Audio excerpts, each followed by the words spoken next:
अनि अरू दोकानलाई भेटेँ शेरलाई भेटेँ मैले लेडीबारलाई भेटेँ मैले रामबालाई भेटेँ मैले बाँकी थियो हाम्रै पनि भेटेँ आज ए बाँकी तुम्हारे लिस्टमा सक्यो मिस्टर तामाङ डन पनि थियो होला नि तपाईँसँग 2 दिनमा भेटिहाल्छु नि यार म त लिस्टमा सक्यो नि ओला छुट्याइदिएर मैले त होइन डन भनेपछि अप्सनमा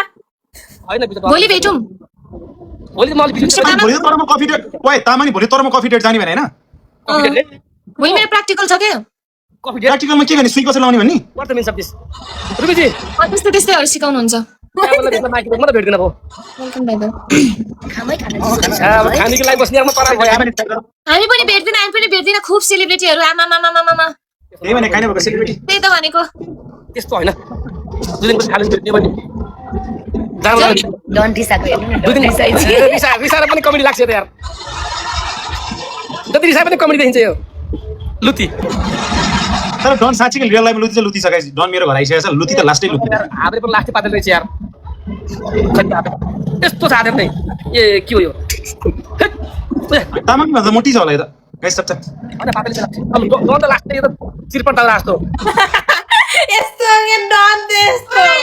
छैन हेपेको मलाई रियल आम देखेको पनि हाइट मात्रै टाङ्नाका बाँस जस्तो होइन हाइट त बराबर छ बित्ता अलिकति हाइट छ कि बराबरै होला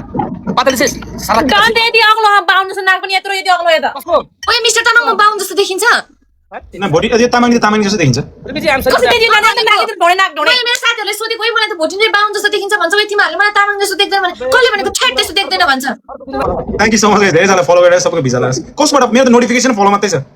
त्यो अरू नोटिफिकेसनै छैन यसो माया पिजु गफ गर्नु लाइपिङ गर्नु के यो हाँस मजा गरेर हेर्दैन के को खाँदै त्यहाँ नाल गरेर चौचौ जात्रा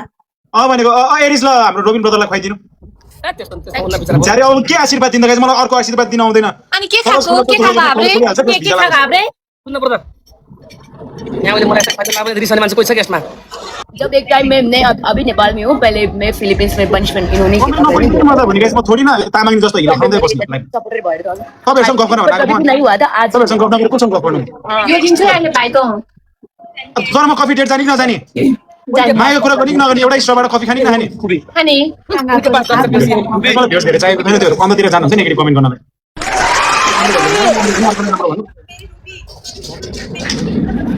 भाइ यस तेरा फिल्टर उडिरहेछ बेला बेलामा त केडा जस्तो देखिरहेछ हेलो नमस्ते मेरा मित्र लस्सा थाफुल्ला हजुर रुबिजी आप फ्रेस हो जाइए ए बोल्दै रे नाटक देखाएर एटिट्युड देखाएर नबसे त्यहाँ के भनेको काई हो सेलिब्रिटी है त्यही त भनेको ज्यान छ मलाई त अति लाग्यो बेकार जस्तो लाग्यो यार यहाँ अरे मैं कहाँ जा ल रोज ब्यारल खेल्ने यस मर्नु गाडी गर्दिनु त गयो दुईजनालाई मलाई त कस्तो पात्री छ भनिदिएर यार लास्ट पात्री छु हो केटा मान्छे पात्र होला भने केटा मान्छे पेन्डी छ कस्तो हेर्नु न दाइ मलाई केटा मान्छे पात्र भएर दिनु डन केटा यिनीहरू चारजनाले हेर्नु न मलाई केटा मान्छे guys thank you so much कति जना फलो एउटा स्टोरबाट खानी भरि तर म क्लासबाट आउँछु ल तेरो क्लास कति बेला सकिन्छ 2 बजे 2 भनेपछि 3 बजे भेटौँला त तेरो क्लास कहाँ हो भन्दा घरको म तँलाई गाडी लिएर आउँछु ल चिल्लो गाडी लिएर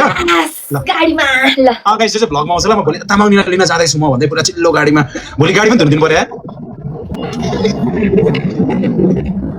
ड्राइभर दाले दिनु पर्यो हैन मैले धुने लिएर भने ड्राइभर दाले सुट लगाइदिनु पर्यो अनि चट्ट सलाम ठोकेर है तर म भोलि घुम्न जाने एउटा स्टोरबाट खाने ल